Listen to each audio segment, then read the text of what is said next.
In a world of dungeons, dragons, and devious DMs, 4 adventurers set out to save the mysterious land of Blaelflow.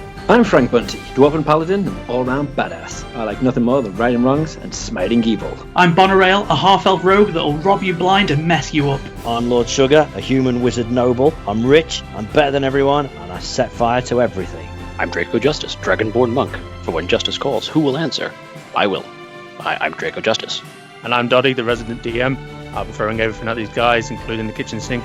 Ooh, a mimic kitchen sink. Nerd OD&D from the Nod Network. Listen on Apple Podcasts, Spotify, YouTube, Facebook, and wherever else you get podcasts. On my birthday on Saturday, just gone, I got 3 packs of Werther's Originals and a tin of Spam.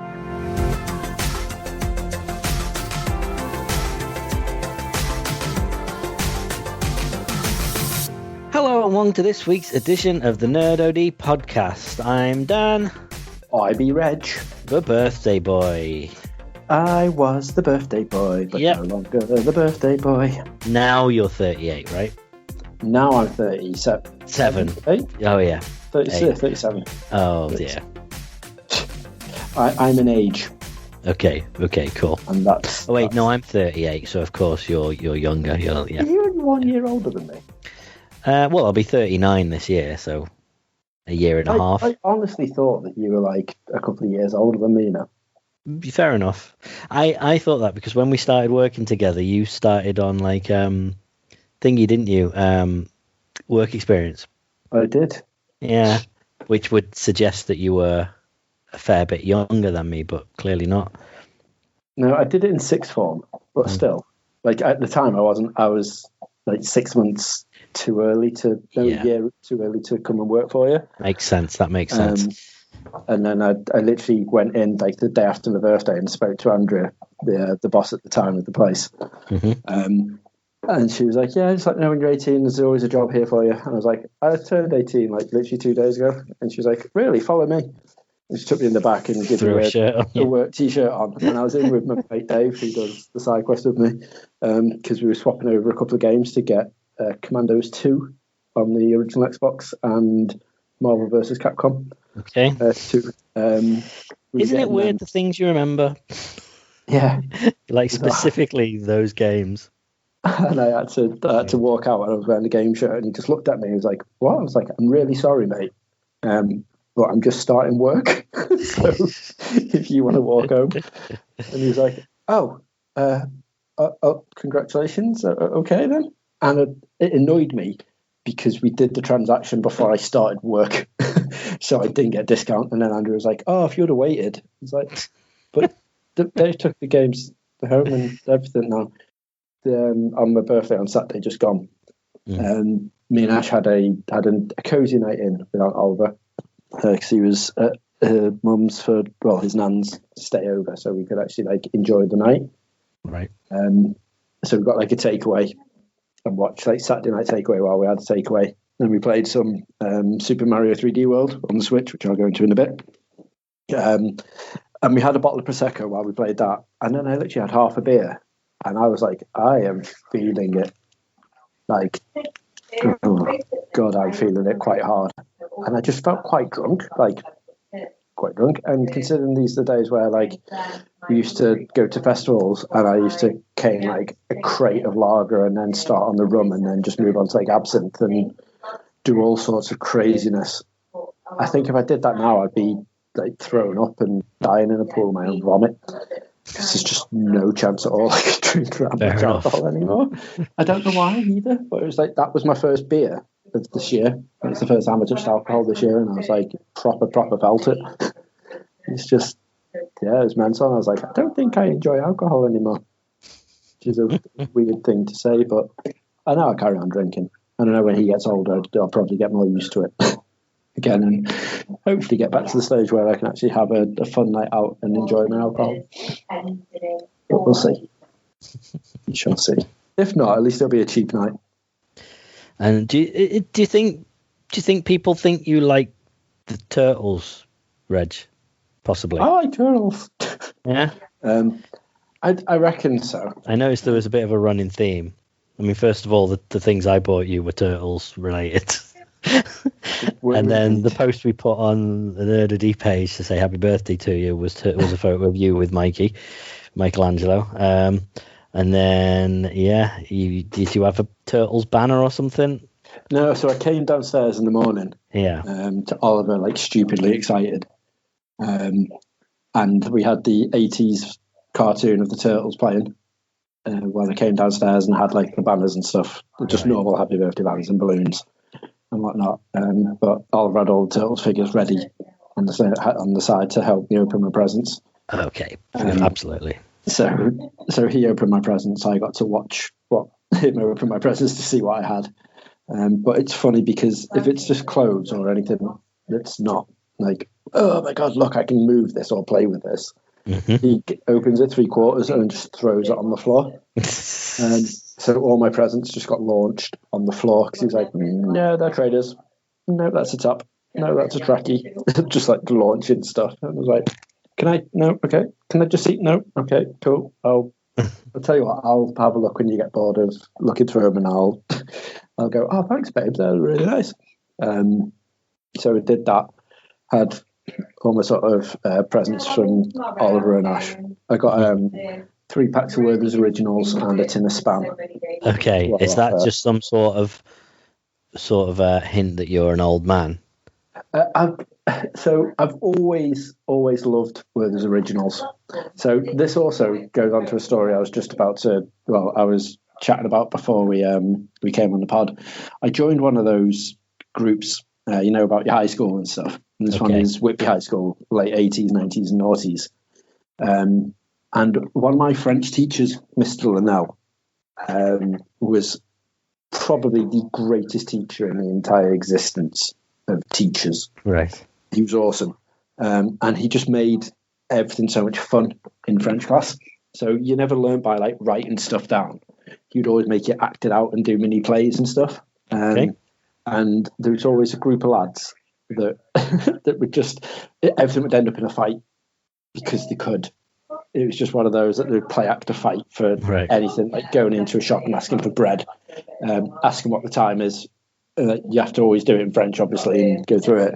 But for some reason, whoever was being asked a question would always get angry, or thought that like the person who was doing it thought they were being lied to, and then they would end up in a fight. And I ended up having a competition with one of the girls behind us, me and Dave, with a girl called Fuzzball, because she had like a massive, giant, fuzzy ginger hair. Okay. So she was called Fuzzball. And we just had a very competitive competition every class, which just made it quite entertaining. Who could get like the most answers right and stuff like that, and who could be the most entertaining in the plays. And the winner, Mr. Linnell would always give a Werther's Original to. And I was like, oh, and then we started with the original, and they were just really nice. And he wrote a book called A Teacher's Life, and you could buy it in shops still. And the competition between me and Fuzzball is actually wrote in the book. Apparently, it's like one of the only stories about the actual kids themselves. But yeah, so there you go. There's another little tick to Reg. We've been in different medias and formats, but so I've always had this thing with Words Originals, and whenever we shop in Aldi, I always get the Aldi versions of Words Originals for the car. It's like your car suite. So Oliver got me a couple of packs of Words Originals and some Spam. And as you're aware, in all these years of knowing me, I do love me some Spam. Yeah, I'm aware of the Spam. Didn't know about the Werther's Originals, like how that is something specifically that you're highlighting as getting for your birthday. But it's okay. Okay. Yeah, it's a random one. I'm now one of those posh coffee wankers. Right, okay. So I got myself, well, I didn't get myself, I got given off the mother-in-law and father-in-law a Dulce Gusto. Okay. Or whatever they're called. One of the Nescafe fancy coffee pod machines. Yeah. Okay. Because whenever we go round there, they've got one. And I've never really been that au fait with proper coffee because I think it's far too strong, but I like the instant crap. Like, that's my favourite kind of coffee because it's not too strong. It's just nice. And it's so much easier and quicker to make than a cup of tea. Yeah. So like I got just addicted to making coffees, and then he let me have one of these fancy coffees when he bought some pods, and I was like, "Oh, that's actually really nice." So you know when you say something, and then that's it. Then it's just stuck. So whenever you go round, it's always like, "Oh, here's one of your fancy coffees," and like we go near enough every day to pick Oliver up. So every day I have one of these really strong coffees, and I'm just like, "Geez, that's strong!" Like, can you at least put like a sweetener in it or something to make it a bit sweet? But he doesn't stir it; just leaves it because it looks fancy. You know the way it's like quite dark and it's got the cream on top and stuff. So it's like that. So it's like quite nice at the top, and then you get towards the bottom, and it's just like pure tar. Like, that's delicious. So because I kept on going like, "Oh, thank you very much for the fancy coffee. Oh, feel spoilt with a fancy coffee." He got me a fancy coffee maker, and it comes with like the Starbucks coffees. With it, so you got the caramel macchiato, like Americano, and all the random stuff. I have no idea what any of it means. It's just coffee with caramel or really strong fucking black coffee with it. So last night, me and the wife decided that we were going. Not last night, the night before, decided we were going to crack it open and try the coffee maker. So we cleaned it, got it all sorted, and at like quarter to 12, we decided we were going to have one of these fancy coffees while we play Super Mario World. I mean, caffeine ideal for 11:45 at night. Well, the thing is, we always have a normal bog standard instant coffee right before bed. It's like the rule, and it hits usually now. We start binge watching Superstore, which I know we talked about last week on the pod. We started binge watching that, so every night we watch like a few episodes of that, and before the last one, I always make a coffee, and we'll have the normal coffee, and then go to bed, and that's fine. But literally last night we had this fucking turbo coffee. It was like really nice, but none of us could switch off. Yeah. It was like 2:45 in the morning, and I was finally starting to come down from it. And Oliver was just like, "Hey, you guys are awake, so I want to come in your room and play." And I was like, "Oh, right, okay. That's cool. You do that then." So he stayed in our room till like 4:45. And then finally went to bed. But I was just like, I was like, note to self, as much as that coffee was fucking delicious because I had the caramel one, and I put a sweetener in it just to make sure it was quite nice. It was really nice, but Jesus Christ, I was wired. And like, usually coffee has the adverse effect on me. It helps me sleepy and chill out. But that was just like, hey, do you want to start digging through fucking walls and doing Andy Warhol pictures at fucking 3 o'clock in the morning? Like, that sounds like a great idea. It's like I was saying to Mike this morning, sorry, I'm waffling loads about this fucking coffee. But I had Kareem Bailey Ray's name in my head from about 2 o'clock till about 3. And I was like, how do I know? Who's Kareem Bailey Ray? I know this name. How do I know? And I was like, is this someone I went to work with? No, it's not. It's not like that. Is this someone I knew from school? No, it's not that. Oh, I know what she is. She's the actor in one of those. Oh, no, she's not. Oh, it's that reality show that Ash watches. It's that.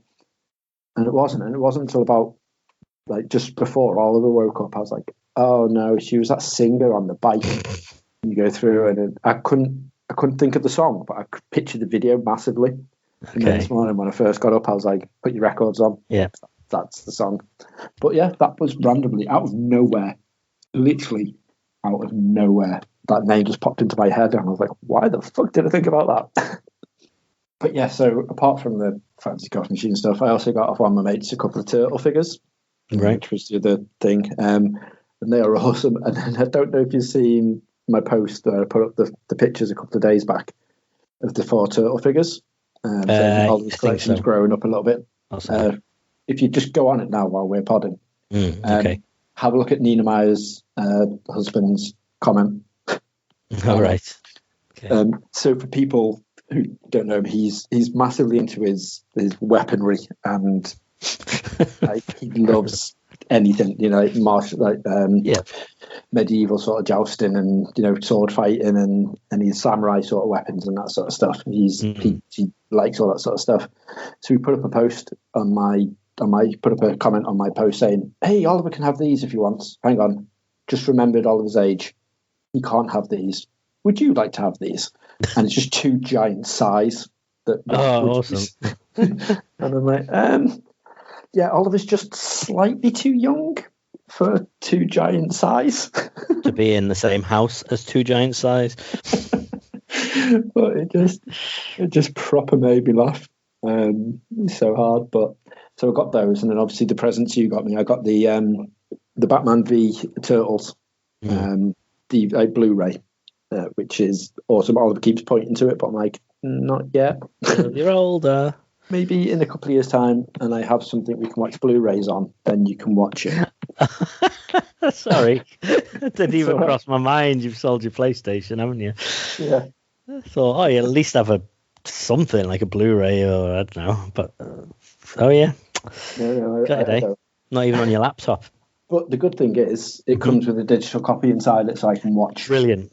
No, I knew that. That's exactly what I meant.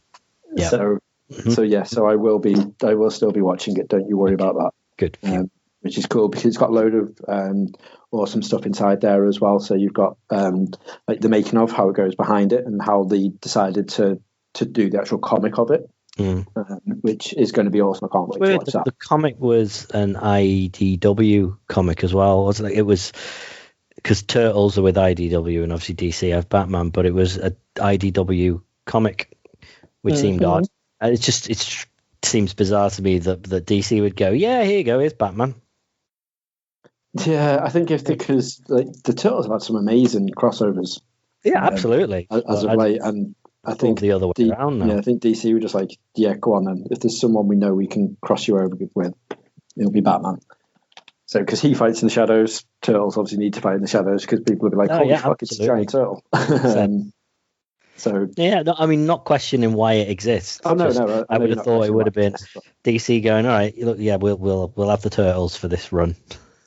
You know, we'll pay or whatever. But clearly, yeah, they're just like, yeah, there you go, have Batman. Yeah, it is mad. But I got that, and then you also got me what we did in a 64 about, and also what I was going on about loads before it came out. You got me the first issue of The Last Ronin. Yeah, which I didn't realize is sort of it's an oversized, quite quite a few extra pages, really nice, sort of glossy, almost the size of a actual trade paperback. And apparently all the issues are like that. It's not just the first one. They're all, bigger than normal. They are, and it's incredible. Awesome. So for people who don't really know anything about it, who for some reason decided they weren't going to watch Orange 64, The Last Ronin is basically there's one turtle remaining. All the other brothers have passed. They've been murdered, and he's now out to seek vengeance for it. So you don't know who it is until you get to the last page of issue 1, which I did do, and it's awesome. Okay. But April looks like amazing. Like everyone just looks proper withered. It's a very gritty, dark comic. It's like Old Man Logan style. Yes, right. Very much so. It's very violent, very violent. Lots of explosions, people being just completely smashed apart. It's great. Really, really, really good read. And I've got 2 now on its way. So that's exciting. I've got it digitally now, ready to read, but I've actually got the second one coming because I was like, I need to have them all now. I've got the first one. Like I thought I only needed them digitally, but now I've got the actual first proper physical copy. I'm like, the really annoying thing is they're re-releasing issue 1 in the next couple of weeks as I can't remember what they're calling it. It's like it looks like it's the entire comic, but then loads of behind the scenes stuff as well. Like it's a redo. I'll try and find it. And I was like, should I get him that and say, hey, you'll have this soon. And I was like, no, I'll just have to get him. He needs to have it now. So just trying to find it on here, but I probably won't be able to now. The director's cut, they're calling it. Nice. And from what I can tell, where is it? I mean, it's more expensive. It's $2 more. Featuring never before seen layouts from Eastman, story notes, and date back decades, character designs, script pages, and more. This is a must for any TMNT fan who wants to discover the story behind the story. So, yeah. Weird. They're really going all in and like, right, let's charge $9 per issue just by giving it a glossy cover and a few extra pages, and let's re-release it. To be fair, it's on third print. I think that one that I got you was a third print, unfortunately. But first edition, first prints are long gone, going for silly money. And even two was hard to get. 45 different variations for the covers. Oh, there's millions. Yeah, absolutely. It's ridiculous. Like, hey, collect them all, and if it's $9 a pop, and they expect you to collect all 45 covers for them. Yeah, it's absolutely insane. But I've also been gifted the Turtles versus the Power Rangers. Digitally as well. So I've got that to read as well at some point next. So yeah, so people believe that I'm massively into the Turtles for some reason. Can't get my head around why. The good thing is you don't sound disappointed with any of what you just said, so that's good. No, it's awesome. And the thing I love the most, because Oliver obviously seen both of these and was like, huh? So then keeps trying to get the Turtles figures to come over to the comic or the Blu-ray, and he's just like, look at this. Yeah. And they're showing him the post of me with Mikey. Oh yeah. He's just like, oh my God, and giving me like the biggest hug in the world. You met him. What was he like? Dad, can I shorter in real life? Like, can I meet him and see him? And I want to do it all. And I was like, oh, so I don't remember if we just spoke about this or if it was on the pod last week. Did I say about the photos that we had up on the Facebook post where the Disney characters? No, I don't think so. No. So he come downstairs the other week. He wasn't feeling too hot. So he was coming downstairs, but he's got like a big, huge box of like all his soft toys and stuff in there. So like in case of emergency, grab soft toy, so to speak. And he's digging through it all, and he found his Baymax teddy. And he loves his Baymax teddy. He brought that down, and I was like, "Do you want to watch it?" And he was like, "Yeah." So like stuck it on Disney Plus, and he was like looking at Baymax, like, inflating up out the thing, and then looking at a soft toy like, oh my God, it's from this. And like the realization hit, and he was like, oh my God, it's from a film, this is amazing. So he started watching it and like loving it, and he now fist bumps now as well, which is awesome. This one's getting which is just one of the best things ever. But I was like, do you want to see something awesome? He was like, yeah. So I got my phone up and went through the honeymoon photos, and I was like, who's this? Jeez. And he was like, looked at Baymax, looked at me, looked at Ash, and was like, hang on a minute. You guys are with Baymax. So they got his Baymax and put it next to the phone, and was like, oh my God, you guys have met Baymax. And was just like jumping around Ash and was like so happy that we know Baymax. And I was like, here's another one of us in Baymax, and another one of us in Baymax, and there's like loads of different ones of us in Baymax. And I was like, if you think that's good, mate, look at this. I was like, who's that one then? And he was like, oh my God. I was like, yeah, Minnie Mouse. And he was like, okay, it's Minnie Mouse. I was like, yeah. And the next one, Mickey Mouse. And then he gave like me a massive hug to be like, Dad, Mickey, when are we seeing Mickey? Like, tell me. The thing is, you'll take him to Disneyland or Disney World, you'll take him to one of them, and you'll then have to queue for 2.5 hours to see Mickey Mouse, and he'd be like, why can't we jump the queue? Clearly you're best friends with him. Yeah. Just don't tell him. Just tell him. All right, Mickey, glad he wants to come. Remember us? Yeah. The only downside to all this was, though, I showed him the photo of me and Gaston, and he just looked at it to be like, it's you and a dude. Yeah. Well, has he watched? Does he know? I mean, I'd imagine the people characters, the ones that are humans, aren't quite as interesting. Yeah. It's the animals and it's the robot. It's that sort of stuff. Yeah. Because his favourite one. So we saved the best till last. Because obviously he's massively into Toy Story. And I was like, right, so you see Mickey, and we know you love Mickey, we know the Baymax, but do you know who Mummy and Daddy are friends with?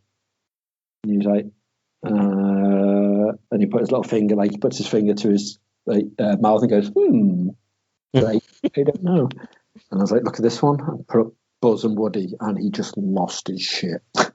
He was just like bouncing, and he was like, oh my God, and like trying to like click on the photo just because he was that excited, and it started zooming in, and he was like, like loved it. Wow. So we've printed them off to put in frames and stuff. But look, yeah, it's your It's just a taunt every day. We've met him, you haven't. And guess what? While this pandemic's going on, you're not gonna. Yeah. But it is making it difficult because I'm like, yeah, that was good times. Yeah, and it also probably makes you think, oh, potentially he is at that age now where he would actually enjoy it. Yeah, well, so this is the issue. So, for example's sake, everything was fine with the world.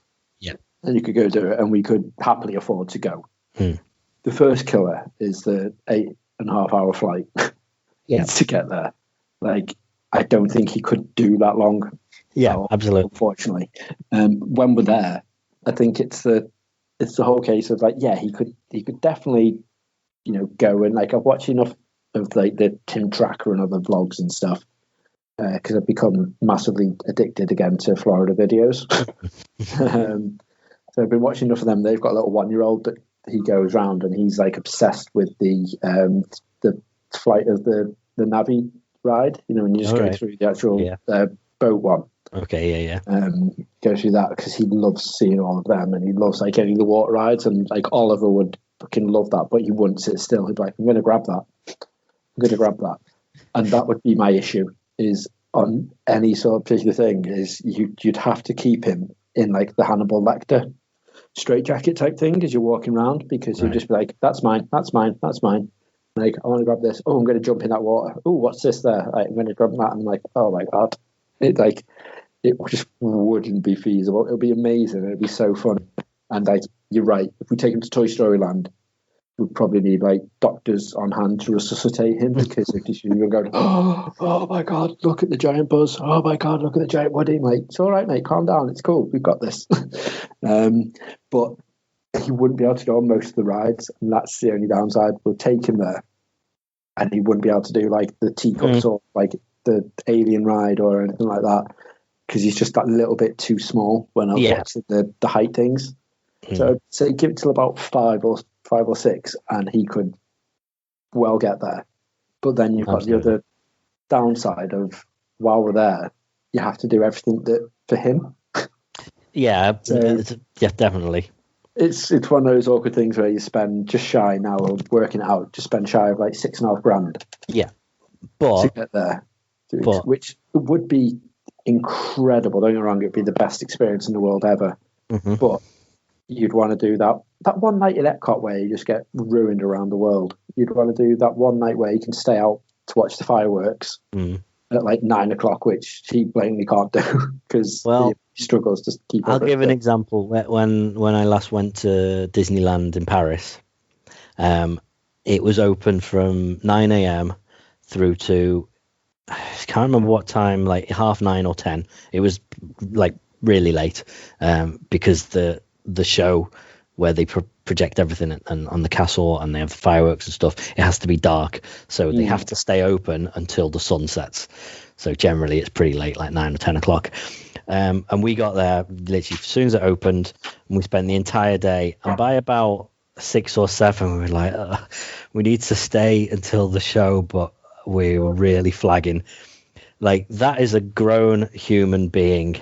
Like, how do you think a 3, 4, 5-year-old is going to be at a theme park like that? He's going to get to about 2 o'clock in the afternoon, and he's going to be nap time. He's going to be out for the count.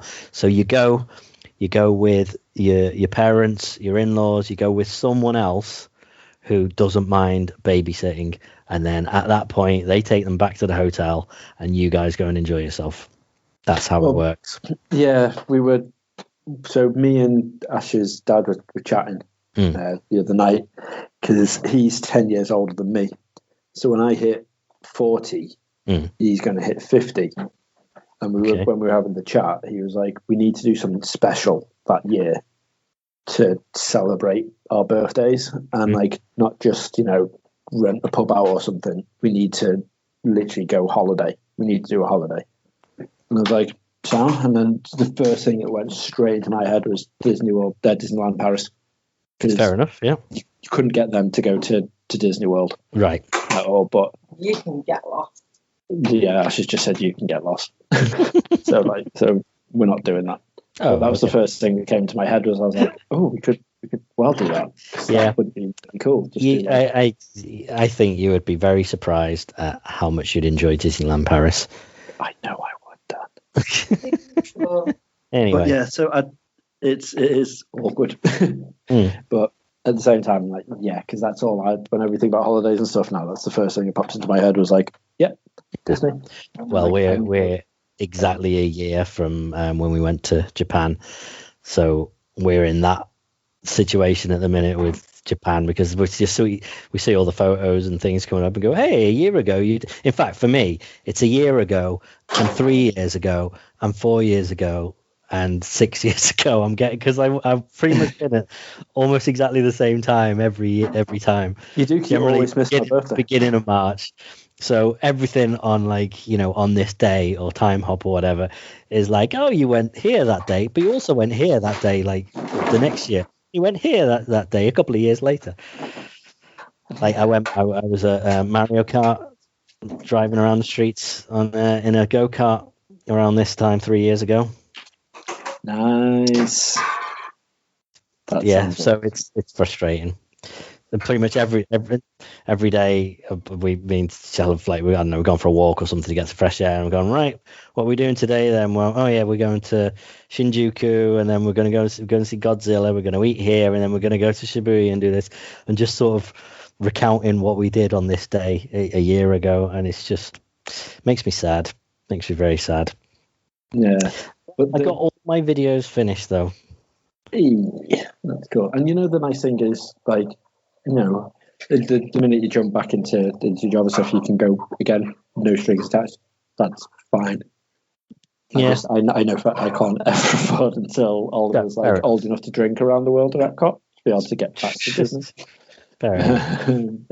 That's the downside of my whereas your is just how amazing Japan is in general. It's not like a specific, I need to go to that, see Disney, or I need to go to Disney Tokyo and then Universal Tokyo. It's just like, just being in that environment just makes you go, but that's nice. You need to go to Universal anytime past the 18th of March, Reg.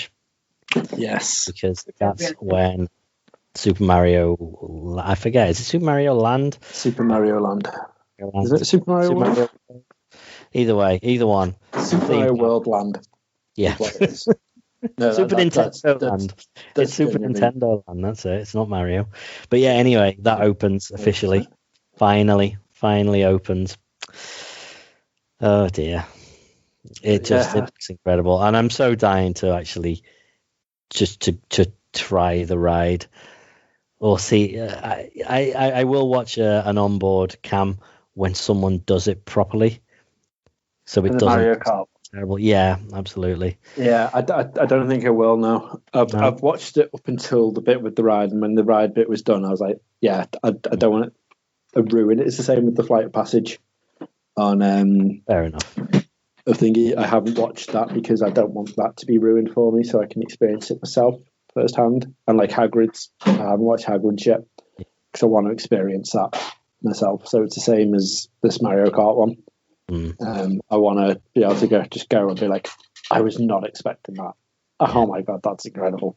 But the one in Florida apparently been pushed back till 2025. Well, yeah, but they've at least started working on it. So there's a whole new theme park they're opening called Epic Worlds, which is going. It's not on Universal property. It's a bit away. Universal bought, if anyone knows the sort of Orlando area, they bought the land that Wet n Wild was on, and just the opposite side of the road where the parking lot and everything was, and right the way down. Apparently, it's like pretty much the same size as Universal's property now that they've bought.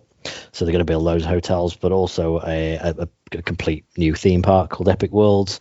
And while they've not announced anything that's going to be there yet, Epic Universe, isn't it? Sorry. Yeah, they've not said what's going to be there. They've shown a map, an artist impression of the map, and you can kind of tell what some of the lands are, and one of them at least is the Super Nintendo land. But it's bigger than the one in Japan, because there's a Donkey Kong section, a Donkey Kong Country section. So that's kind of weird and unusual, unless they're planning on opening that as another phase in Japan. Not got a lot of space though. It's weird. It's down on the docks, Universal Osaka. So it's one of those things. You sort of, they're blocked off in one direction by the sea. And then the city the other side. So they're kind of limited with where they can go with it, but we'll see. So that's happening, and apparently there's talk of I know there's been talk for ages about like a Lord of the Rings section and things like that, and Universal Monsters, and then a whole nother Harry Potter section. So I don't think we need another Harry Potter section. Yeah, they don't need it, but you know, that is pretty much what makes the parks for a lot of people. So I get that, but that's what you should keep to Universal Islands Adventure, because it's like, even though, as we all know, I'm not a massive Harry Potter fan, those worlds are but that's incredible. The thing. There's one in each park already. They're not in the same park, are they? They're spread over two. So there you go. Now you've got the third one. And at least the one in Islands Adventure and the one in Universal, you've got the Hogwarts Express that drives you between the two. You've got like a train ride. And it's just like get on a train. It is an actual ride. Whereas this one, it's a bus ride away. So how are they going to work that? I don't know. I don't think there's going to be any exciting thing. It's just like, unless you get on the night bus. Get on the bus. Yeah. Could use that big double-decker night bus thing. Maybe. Triple decker. Something. Yeah, I don't know whether triple decker buses are legal / safe. Oh, is it a triple decker? Is it? It's a triple decker, yeah. Right. Yeah, and Lenny Henry, his shrunken head hangs from the window. Oh, that's him, is it? Yeah.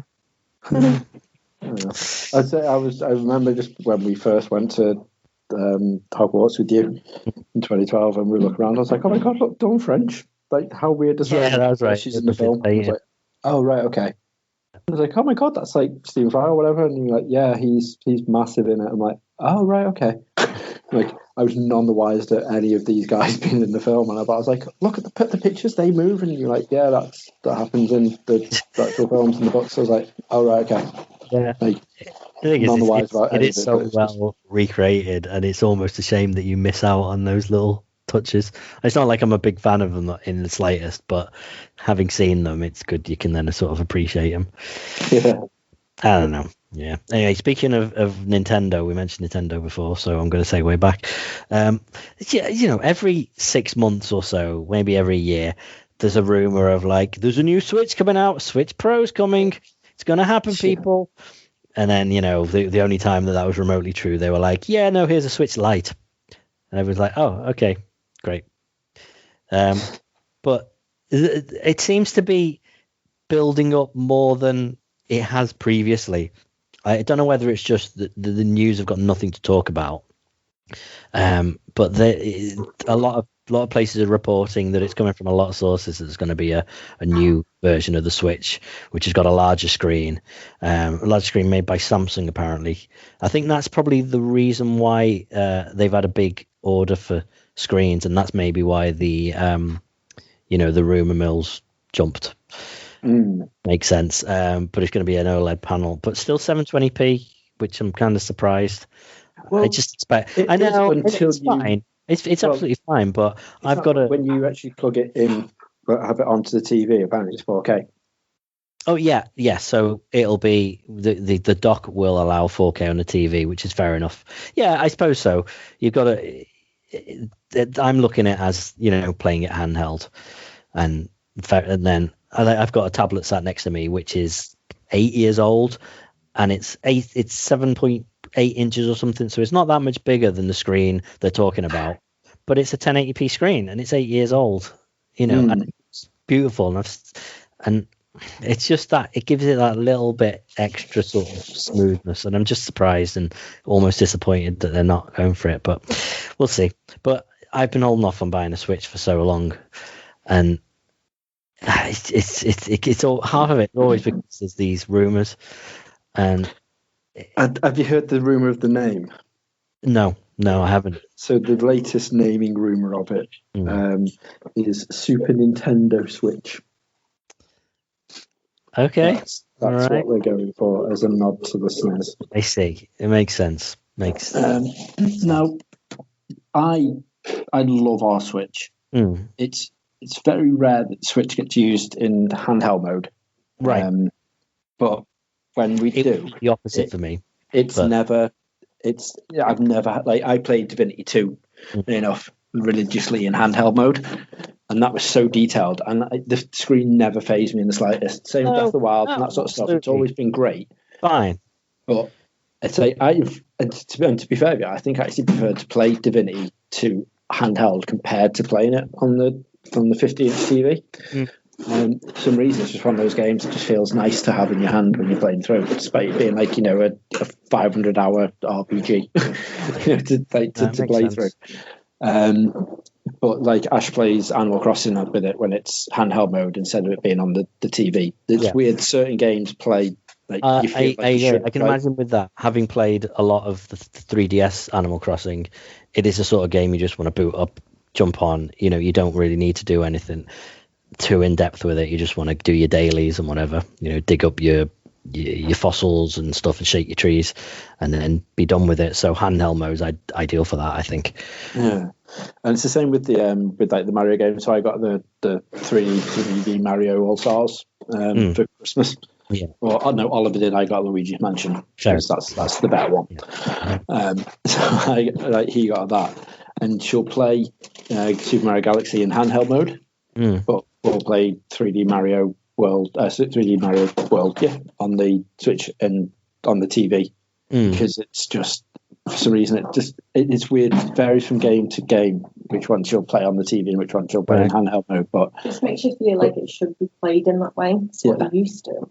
As Ash was saying, just makes you feel like it should be played in that way. And I'm like, that's what we were saying. Some games genuinely feel like it should be done on the screen. Yeah, absolutely. It's like it should be in handheld mode. And that's what I love about the diversity of it. And like I said, the screen doesn't really faze me. I'm quite glad in a way that they haven't gone for the 4K Milosevic when it's in handheld mode, because the battery life wouldn't last. It's not great absolutely. Anyway. That would be a step too far. It is like a 3-hour battery life on the actual handheld mode, really, as it is anyway. Well, the good thing is OLED panels are quite low power, so that's probably, even though the actual processor and whatnot in it is probably going to be, slightly spec'd up. That should help to reduce the battery drain, hopefully. So. Yeah, fingers crossed. Like it is weird. Like I keep forgetting how old the Switch is. Yeah, so I'm like, it's only been out since like 2019. And I was like, no, wait, that's when the Switch Lite came out. Yeah, it's at least 4 years now, right? Because I know Breath of the Wild is 4 years old and that launched on it.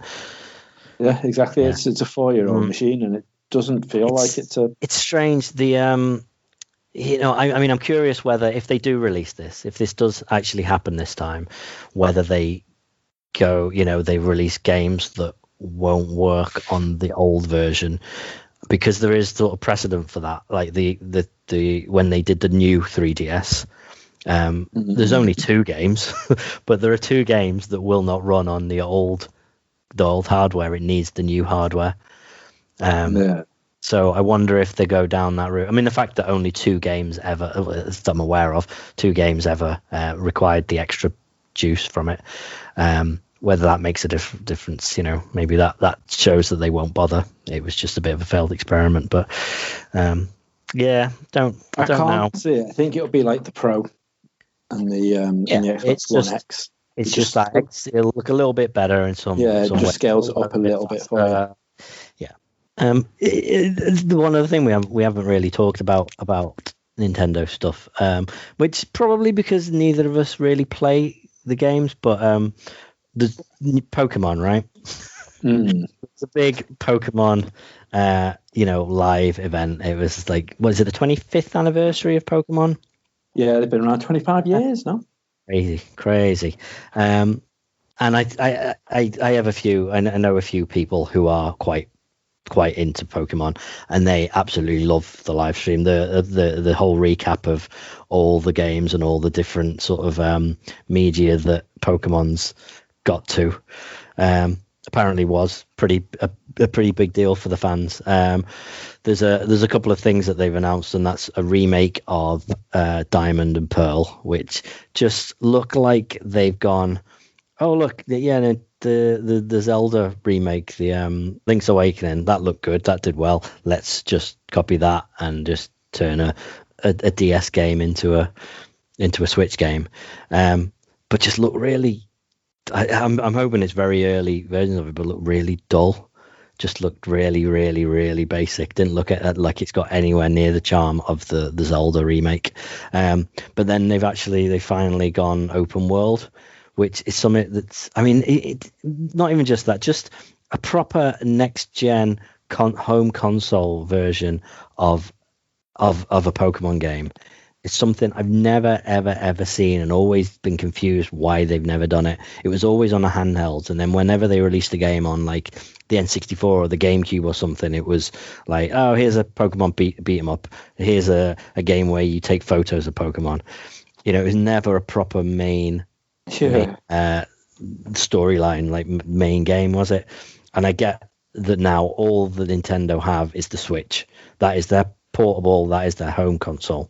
So makes sense that now they're going to have to. And then they released Sword and Shield, which was just a bit of a higher res glossy version of one of the old style Pokemon games, and it almost felt a bit of a missed opportunity. But this new one looks basically like they've copied Breath of the Wild. Mental. Yeah. Which have you seen much of it? I'll be honest with you, because I'm not bothered about that. I'd never pay any attention to the Pokemon stuff, so I haven't seen any of the videos or trailers or photos or anything.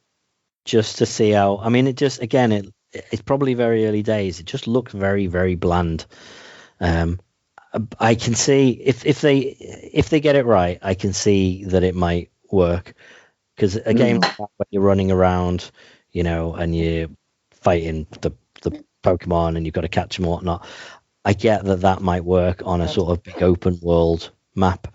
But from what they've shown so far, it doesn't look that promising, regardless of whether I like it or not. I've got a very open mind on that sort of stuff, but I just don't know. But a completely unofficial thing to do with Pokemon. Some fans have adapted Dungeons and Dragons 5th edition, which is what we play over on Nerdo D&D, for Pokemon.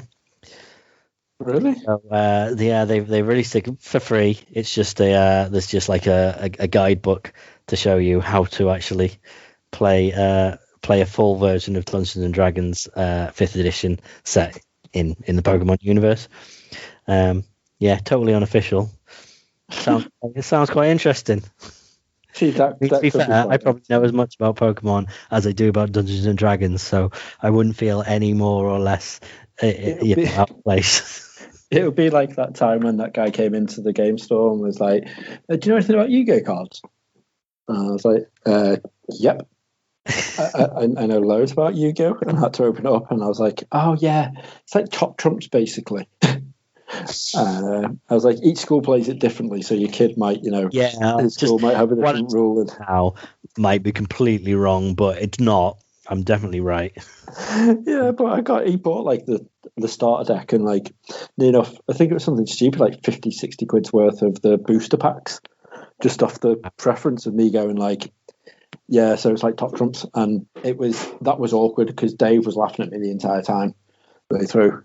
So I had no idea what was going on, and his brother obviously played it loads, so he knew how to Yu-Gi-Oh, and I had no idea, and he just let me go through it all and didn't help me at all. He just laughed. I was like, God damn it! But his brother was obsessed with Pokemon. He had like all the games, the cards. He was absolutely like obsessed with Pokemon, and I just couldn't get my head around it. But I remember him asking Dave to fight this Pokemon for it.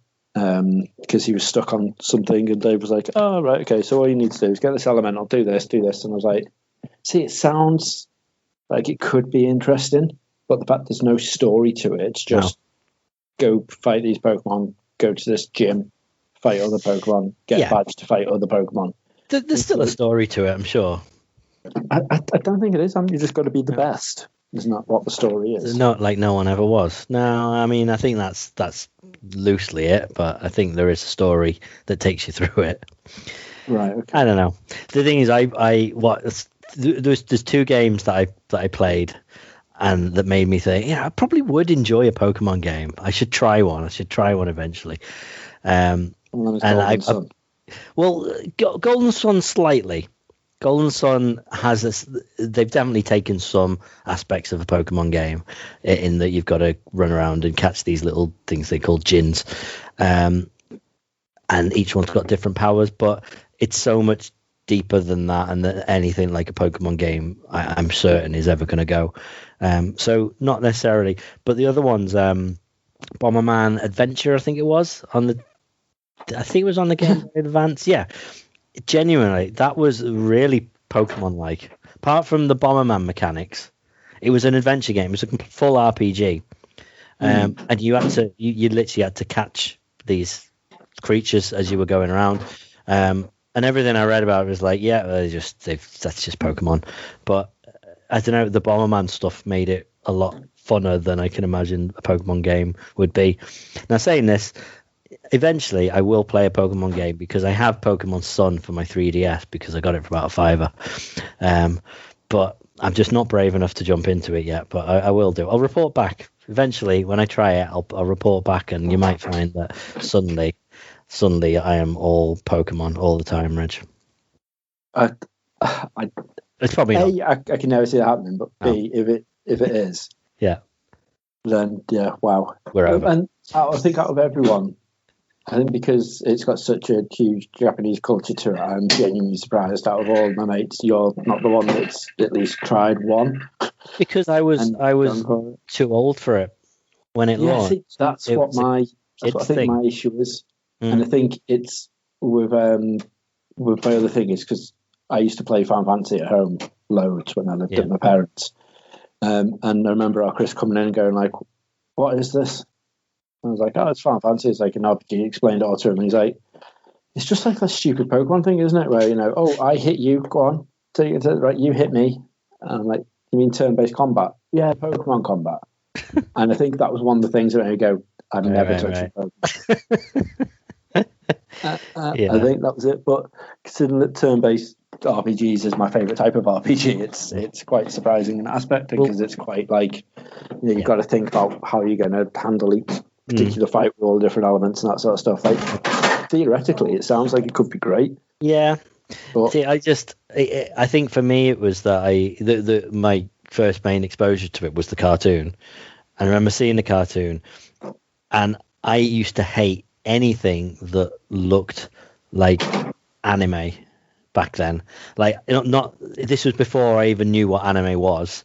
So I would have never have had the chance to watch anything like that. But any cartoon that was on UK Kids TV that was Japanese animated, where the mouths wouldn't move properly, they're like, I don't know, they're just like, they're never shut. They're always like completely open or half open, and the lips just wobble up and down and stuff. And I used to see anything like that, and I would hate it. I would immediately be turned off from it. So there was a lot of stuff, Pokemon included, which I just would never touched. Plus, like I say, it was probably a little bit young for me at the time. But it just, that's it. I know plenty of people who are like 30-ish, and they love it because they were just those, a few years younger, still into that sort of stuff at the time, and and now it's stuck with them. It's the same reason that people seem to love Jar Jar Binks now, because they're all the kids that grew up with him when they were like 6 or 7 and were like, Jar Jar Binks is the best. Yeah. No, he is not getting his own Disney Plus show. Do not petition for that to happen. Really? Have people started? I'm sure it's happened. I'm just telling them not to now. Right. Okay. Fair enough. Yeah, but I don't know. Speaking of fan-made things, just before we wrap up. Sorry. I thought you were genuinely going to be like, speaking of Disney Plus, you're like, WandaVision finale happened. Oh yeah, absolutely. Yeah. I mean, I figured we were going to talk about it this week, but we're sort of at the end of the show now, so I don't think we've got enough time to cover it all. But we'll save it for next week. Make sure people have definitely seen it. Well, but next week it's Falcon. Oh no, that's stupidly. No. Despite the fact they're like every single week there's going to be something new, and I'm like, okay. At least from what I heard a while back, it's the making of WandaVision. Yeah. That's what it is, but I don't want that. I want what Falcon and the Winter Soldier. Yeah, absolutely. I want is it to be 40 minutes to an hour. Do not give me any of these 26-minute shows or any of these 35-minute shows with 19 minutes of credits. I want a full, proper, not a sitcom length. I want a proper show length. They're hour-long episodes, and there's only six. Yeah, well, that's partly why I need them to be full ones, because I know there's only 6 episodes. Yeah, because he was saying that the reason why there is 6 is because he was like, making feature-length episodes. Yeah. For shows like this, cost almost the same as what it does to make a movie. So we can't go in with a full-on hey, here's 30 episodes of this, which could cost, millions an episode. Mm-hmm. We had to be stringent with what we're going to put in it and how we're going to do it. So they are going to be hour-long because they're feature-length episodes. Yeah. Okay, good. Which is good, but it's just it's a shame there is only be 6 if it is going to be really good. Yeah, but I think that's a good length for sort of a limited series. I'm okay with that. I think Loki's the same from what I've heard. Really? I suppose with the amount of money they're going to throw into that, I can understand that only being a short term one. But I thought that because everyone is so obsessed with Loki, I thought that could have been a really big, long running show. It could be. I mean, there's talks of it having, already been greenlit for another season. So, all right, okay. I don't know, because that's the weird one, isn't it? That's the one that it's an alternate timeline. Yeah, because it picks up from Endgame, where he grabs the Tesseract and disappears off with it.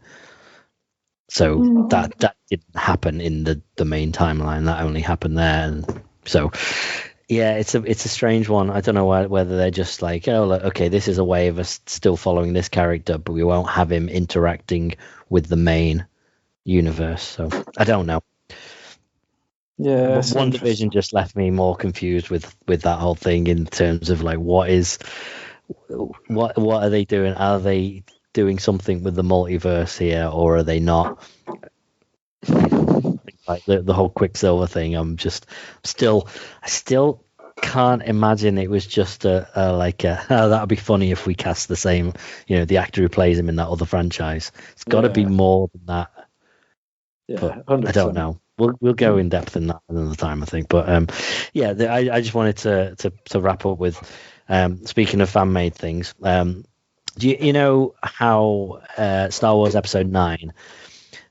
Originally, it was going to be written and directed by Colin Trevorrow, who's the guy. I think he's the guy who is sort of spearheading the Jurassic World trilogy. Trevorrow, sorry, I don't know why I couldn't pronounce his name right.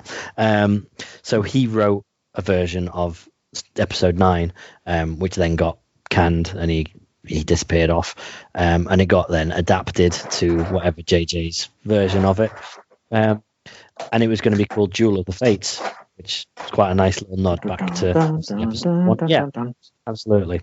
And that back last year, the script for his version got leaked somehow. So there's a guy, like a wannabe comic artist, basically, who's taken the script and adapted it into a 7-part comic series, completely free. He's just put it up on his website. Oh, nice. If you Google for Duel of the Fates comic, you'll find it. The website's too long to read out. But the first sort of 2 or 3 issues, he's fully coloured and everything. It looks good. It's really good, decent artwork. And then past that, it's just black and white. He's not coloured it yet, and he's not quite finished the 7th issue yet. He's done the sort of in fact, he's not quite finished the 6th issue yet, and he's got the 7th he's working on it. But yeah, it's actually I've read the first one, and it's a pretty good comic, to be quite honest. I don't know what the story is. I've not heard anything about what directions they were taking the story, but I like the idea of having a read through it, so I'm going to have a good proper read. But it's nice for free. It's good quality. Well, so I just have a little deep sea online on it now. I'll get out my cool. 8-year-old 1080p tablet, get it loaded up on that, and there you go. My tablet now is just YouTube Kids. Fair enough. All my tablet gets used for. Mine is just Plants vs Zombies and comics. I do love Plants vs Zombies. Yeah, every now and again I just go through a bit of a phase, and yeah. Quality gaming. I'm playing a Turtles game, surprisingly, Of course you are. on the phone, which is what's it? Mutant Madness. TMNT Mutant Madness. Interesting. It's really, really fun. But it's only one that you do stick on for like 5 minutes. It's not one that you literally sit there and play for hours, which is quite nice. While Oliver's just having his milk, I'll just do what I need to do and then it goes off. But it's really cool. I'll wholeheartedly recommend it. And because I'm getting massively obsessed with Disney stuff again, I'm playing Disney Emoji Blitz. Fair enough. I sacked off. I like the idea of that. Not that I'm going to play it, but I like the idea of that because as you progress, you unlock actual things that you can use, right? At least on the iOS version, you unlock the Disney emojis that you can then use in your life on your text. Yeah. So that's a really good idea.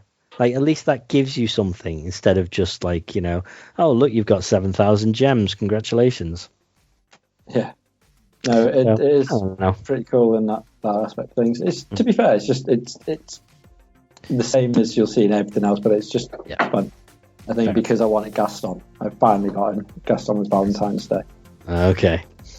And what a Valentine's Day that was. Well, perfect for you, eh? It was. It was beautiful. And Gaston in my hands. Anyway, we'll move away from that one. Yes, we'll call it. Thank you very much for listening, everyone. Thank you for having me, and thanking you, everybody, for listening. It's been an absolute pleasure. Yep. We will see you next time. Same nerd channel, same nerd time. Yeah, the nerd channel of the internet. The Tinty Webs of Justice. Yep. And for everyone else, we'll see you on Friday. For D&D. That is this week, isn't it? Oh yeah, I better get editing that. Right. Anyway, bye. Bye. Toodles.